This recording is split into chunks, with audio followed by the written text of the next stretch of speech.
Film की शुरुआत में हमें एक जेल का नजारा दिखाया जाता है और वक्त होता है 1857 का और हमें पता चलता है कि उस वक्त हिंदुस्तान पर ईस्ट इंडिया कंपनी नाम की ब्रिटिश कंपनी की हुकूमत थी और अब हमें इस जेल में एक ब्रिटिश सोल्जर जिसका नाम विलियम गॉर्डन है दिखाया जाता है और वो एक फांसी का फंदा तैयार कर रहा है। दरअसल यहाँ पर एक कैदी जिसका नाम मंगल पांडे है उसे फांसी दी जानी थी क्योंकि उसने कंपनी के खिलाफ बगावत शुरू की थी और इसकी सजा के रूप में उसे फांसी दी जानी थी और इस फांसी का इंचार्ज गॉर्डन को बनाया गया है। और अब एंट्री होती है मंगल पांडे की, पर यहाँ पर फांसी के वक्त उसका जल्लाद जो लोगों को सूली पर चढ़ाता है वो यहाँ पर मंगल पांडे को फांसी देने के लिए राजी नहीं होता और अब गॉर्डन नए जल्लाद को बुलाता है, पर नए जल्लाद के आने में वक्त था इसलिए अब न चाहते हुए भी गॉर्डन को ये फांसी आज के लिए टालनी पड़ती है और अब पुलिस वाले मंगल को दोबारा उसी सेल में छोड़ आते हैं और अब गॉर्डन निराश हो जाता है और अब गॉर्डन इस कहानी को आगे बढ़ाता है और कहानी 4 साल पीछे यानी कि 1853 में चली जाती है और इस वक्त हमें अफगानिस्तान और ब्रिटिशर्स के बीच की लड़ाई दिखाई जाती है और वो ऑफिसर गॉर्डन उस वक्त ब्रिटिशर्स की सेना को लीड कर रहा होता है और बहुत से हिंदुस्तानी भी इस वॉर में एक साथ थे और मंगल पांडे भी उन्हीं सोल्जर्स में से एक था। पर ब्रिटिशर्स ये वॉर हार जाते हैं और गॉर्डन मैदान में बेहोश हो चुका था, लेकिन मंगल पांडे विलियम गॉर्डन को किसी तरह बचा लेता है और बचाते वक्त खुद अफगानी सोल्जर्स की गोलियों का शिकार हो जाता है। पर किसी तरह वो गॉर्डन को लेकर अपने कैंप तक पहुंच जाते हैं और जब गॉर्डन को होश आता है तो वो किसी तरह मंगल पांडे को ढूंढकर उसे एक शाही पिस्तौल गिफ्ट करता है और इस तरह गॉर्डन और पांडे की पहली मुलाकात अफगानिस्तान में हुई थी। और अब कहानी 3 साल आगे यानी कि 1856 में पहुंच जाती है। अब मंगल पांडे वॉर में न जाकर विलियम गॉर्डन और ब्रिटिशर्स के ऑफिस की रखवाली किया करता था और ये वो दौर था जब इंडियंस इन अंग्रेजों की सेवा चाकरी किया करते थे और इनकी टेक्नोलॉजी को काला जादू मानते थे और उस वक्त ये अंग्रेज भी आए दिन हिंदुस्तानी लोगों को बहुत परेशान किया करते थे, लेकिन फिर भी ये लोग इन अंग्रेजों को किसी तरह झेल लेते थे और मंगल और गॉर्डन में अच्छी दोस्ती हो चुकी थी और ये लोग अच्छा वक्त साथ में गुजारते थे,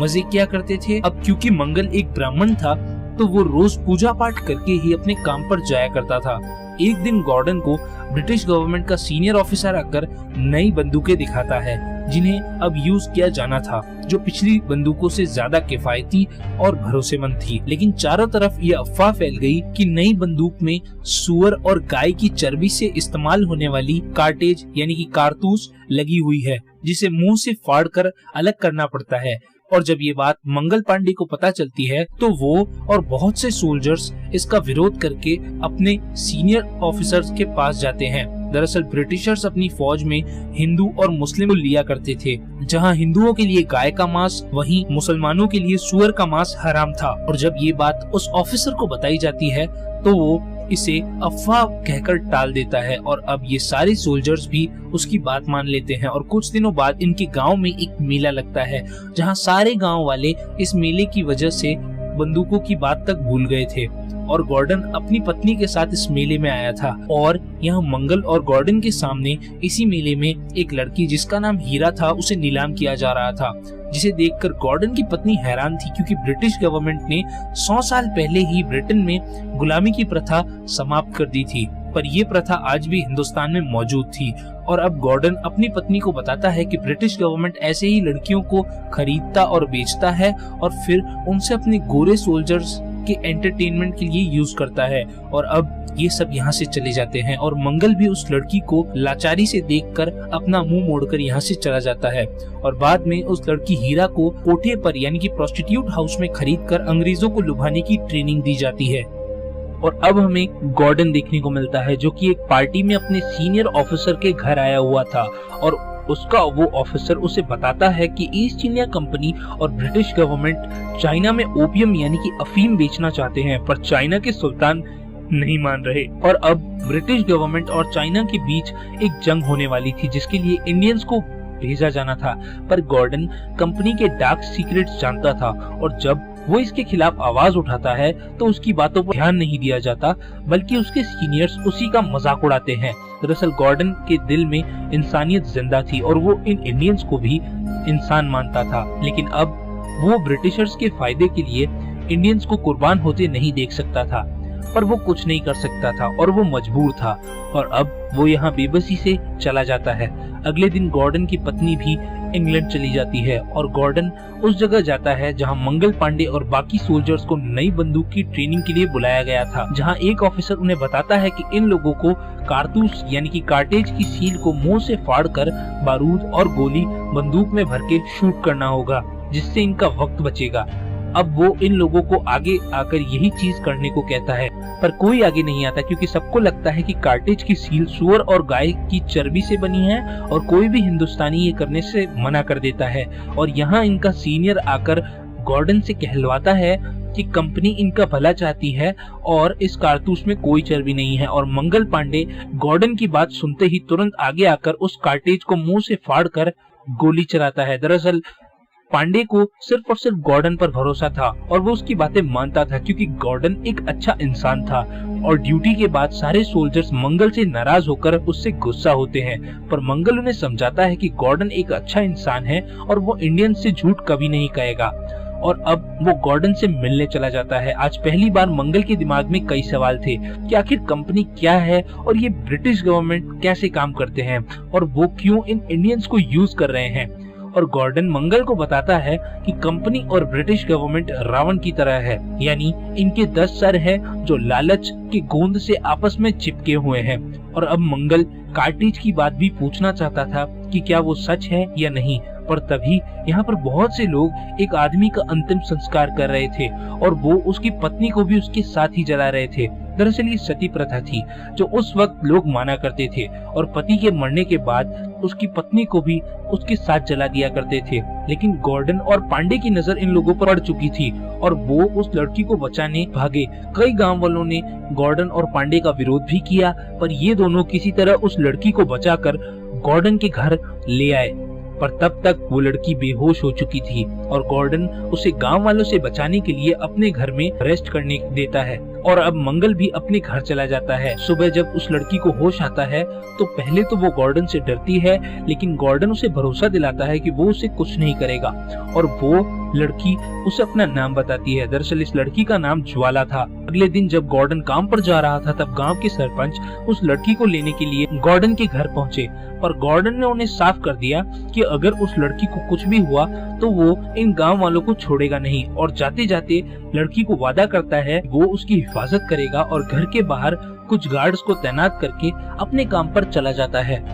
और अब गॉर्डन पांडे अपने काम पर पहुंच चुके थे और आज यहाँ पर ब्रिटेन से आया हुआ उनका एक सीनियर ऑफिसर जिसका नाम लॉकवुड था और जो एंटी करप्शन ऑफिसर था, यानी कि लॉकवुड उन व्यापारियों के घर पर रेड मारता था जो इलीगल तरीके से ओपियम यानी कि अफीम की तस्करी कर रहे थे और जिससे ब्रिटिश गवर्नमेंट को घाटा हो रहा था। और एक व्यापारी जिसका नाम सोराब जी था, उसके यहाँ बहुत सी अफीम मिली थी और सोराब जी ने लॉकवुड को बताया कि ये अफीम उसे गांव वालों ने और ब्रिटिश गवर्नमेंट के सीनियर ऑफिसर मेजर केंट के कारण मिलती है, यानी कि वो इन चीजों का डिस्ट्रीब्यूटर है और वो एक बड़ा हिस्सा मेजर केंट को भी भेजता है जो कि लॉकवुड के भी सीनियर है। यहाँ वो उस ऑफिसर लॉकवुड को भी रिश्वत देने की कोशिश करता है, पर लॉकवुड नहीं मानता और अब वो उन गांव वालों के पास जाते हैं जो लोग ये अफीम उगा रहे थे और अब उन्हें लॉकवुड और अंग्रेज ऑफिसर्स बताते हैं कि क्योंकि उन्होंने इलीगल तरीके से ओपियम उगाई है, इस वजह से अब इन गांव वालों की जमीन ब्रिटिश गवर्नमेंट इनसे जब्त कर रही है। लेकिन गांव वाले इन लोगों का विरोध करते हैं और इन पर पत्थर बरसाते हैं और अब न चाहते हुए भी इंडियन सोल्जर्स को जो ब्रिटिशर्स के लिए काम कर रहे थे उन्हें अपने ही हिंदुस्तानी भाइयों पर गोलियां चलानी पड़ती है। और यहाँ अब चारों तरफ लड़ाई शुरू हो जाती है और लड़ाई के बाद मंगल और गॉर्डन लाशों के पास बैठे हुए थे। चारों तरफ गांव में आग लगी हुई थी और मंगल को बहुत अफसोस हो रहा था क्योंकि ये सारे इंडियंस उसके अपने थे, पर वो और गॉर्डन कुछ नहीं कर सकते थे। और अब शाम को गॉर्डन और मंगल अपने अपने घर चले जाते हैं और वो ऑफिसर लॉकवुड मेजर केंट के पास जाकर उसके काले कारनामे उसे बताता है, पर मेजर केंट लॉकवुड को धमकी देता है कि अगर उसने ब्रिटिश गवर्नमेंट या कंपनी के पास उसकी शिकायत की तो वो किसी को नहीं छोड़ेगा। और अब लॉकवुड भी कुछ नहीं कर सकता था, यानी जिस ब्रिटिश ऑफिसर की वजह से गांव वाले मारे गए वो एकदम सेफ था। और दूसरी तरफ मंगल भी अब अफसोस में था और रात के वक्त गांव के लोगों से बात कर रहा था कि वहाँ एक ब्रिटिश ऑफिसर उस लड़की हीरा को जो कोठे पर थी उसे घसीट कर अपने साथ कहीं ले जा रहा था और मंगल की उस पर नजर पड़ गई। मंगल उसे ऐसा करने से रोक रहा था पर वो ऑफिसर नहीं मानता और अब मंगल का भी खून खौल उठता है क्योंकि आज बहुत से इंडियंस की परेशानी का कारण ये अंग्रेज थे और वो उस अंग्रेज को बहुत बुरी तरह से मारता है और मारते मारते उसी कोठे में पहुंच जाता है जहां से वो हीरा को लेकर आया था। लेकिन उस ऑफिसर के कुछ दोस्त मंगल को मारकर बेहोश कर देते हैं और अपने साथ जेल ले जाते हैं और अब सुबह हो जाती है और हमें गॉर्डन के घर का नजारा देखने को मिलता है जहां अब वो लड़की ज्वाला जिसे उसने सती होने से बचाया था उसके और गॉर्डन के बीच में अच्छी दोस्ती हो गई थी और अभी वो दोनों बात कर ही रहे थे कि तभी कुछ लोग आकर गॉर्डन को मंगल के बारे में बताते हैं और अब गॉर्डन उस जेल में भागकर जाता है जहां बहुत से अंग्रेज ऑफिसर मिलकर मंगल को पीट रहे थे और अब गॉर्डन मंगल को बचाकर हॉस्पिटल ले जाता है और अब रात हो जाती है और वो लड़की हीरा मंगल से मिलकर उसका शुक्रिया अदा करती है क्योंकि उसकी वजह से हीरा उस ऑफिसर से बच पाई थी। दरअसल मंगल हीरा को पसंद करने लगा था। दूसरी तरफ गॉर्डन और वो लड़की ज्वाला भी अब एक दूसरे के करीब आ चुके थे और क्योंकि गॉर्डन की पत्नी इस वक्त यहाँ नहीं थी इसलिए एक रात को गॉर्डन उस लड़की ज्वाला के साथ इंटीमेट भी हो चुका था और धीरे धीरे मंगल और हीरा भी अच्छे दोस्त बन गए थे और अब ऐसे ही कुछ दिन बीत जाते हैं और अब कई दिनों बाद मंगल की लाइफ दोबारा नॉर्मल हो चुकी थी और मंगल नहाकर पूजा पाठ करके अपने काम पर जा रहा था कि उसे एक आदमी आकर बताता है कि उसने उस फैक्ट्री का पता लगा लिया है जहां पर कार्टेज बनाया जाता है। इसलिए मंगल और उसके कुछ दोस्त जो ब्रिटिश गवर्नमेंट के लिए सोल्जर्स थे उस फैक्ट्री पर जाते हैं जहां पर वो व्यापारी सोराबजी होता है जिसे ब्रिटिश गवर्नमेंट के ऑफिसर केंट ने धोखा दे दिया था और उसका सामान जब्त कर लिया था और अब वो इन सिपाहियों को अंग्रेजों की असलियत बताकर इनका साथ देना चाहता था और वो इन सबको अपनी उस फैक्ट्री में ले जाता है जहां अंग्रेज कारतूस बनाया करते थे। और अब यहाँ मंगल और सिपाही देखते हैं कि गाय और सुअर की चर्बी से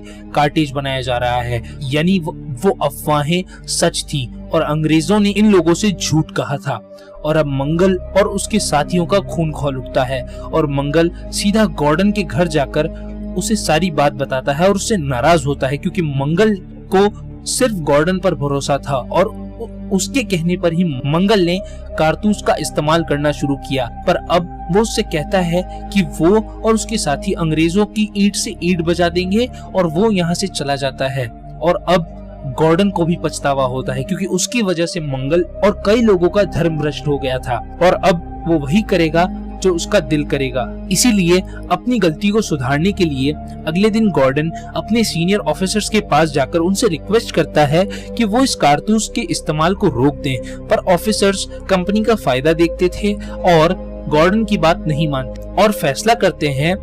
कि उस बैरकपुर रेजिमेंट के सोल्जर्स को जो कार्टेज का विरोध कर रहे हैं उन्हें दूसरे गांव बैरमपुर भेजकर उनसे वहां प्रैक्टिस करवाएंगे ताकि कोई प्रॉब्लम न हो। और दूसरी तरफ मंगल एक तालाब किनारे बैठा अफसोस में था क्योंकि गॉर्डन ने उसका भरोसा तोड़ा था। पर अब मंगल के इंडियन दोस्त उसे हिम्मत देते हैं और अगले दिन वो अपने साथी सोल्जर के साथ उस गांव जाते हैं जहां अंग्रेजों ने उन्हें भेजा था और वहां वो अंग्रेज वैसा ही करते हैं जैसा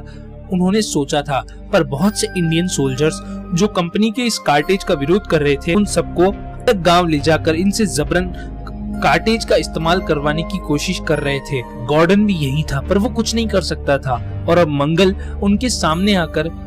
तोप के सामने खड़ा हो जाता है और अंग्रेजों का विरोध करता है। अंग्रेज उन सबको मारने की धमकी भी देते हैं, इसलिए अब यहाँ पर इंडियंस उन अंग्रेजों पर हमला करके उनके हथियार छीन लेते हैं और न चाहते हुए भी अंग्रेजों को यहाँ से भागना पड़ता है। शाम को सारे इंडियंस सोच रहे थे कि अब वो अंग्रेजों से कैसे लड़ेंगे क्योंकि अंग्रेज इन सोल्जर्स पर दोबारा हमला जरूर करेंगे और रात को अंग्रेज अपनी पूरी ताकत से इंडियंस पर हमला करने की कोशिश करते हैं। पर अब ये सारे इंडियंस सोल्जर्स और गांव वाले अंग्रेजों के खिलाफ हो चुके थे और अब अंग्रेज दोबारा यहाँ से किसी तरह अपनी जान बचाकर भाग चुके थे। गॉर्डन ने मंगल से बात करने की भी कोशिश की पर अब मंगल को किसी भी अंग्रेज पर कोई भरोसा नहीं था और वो गॉर्डन से अपनी दोस्ती भी तोड़ लेता है।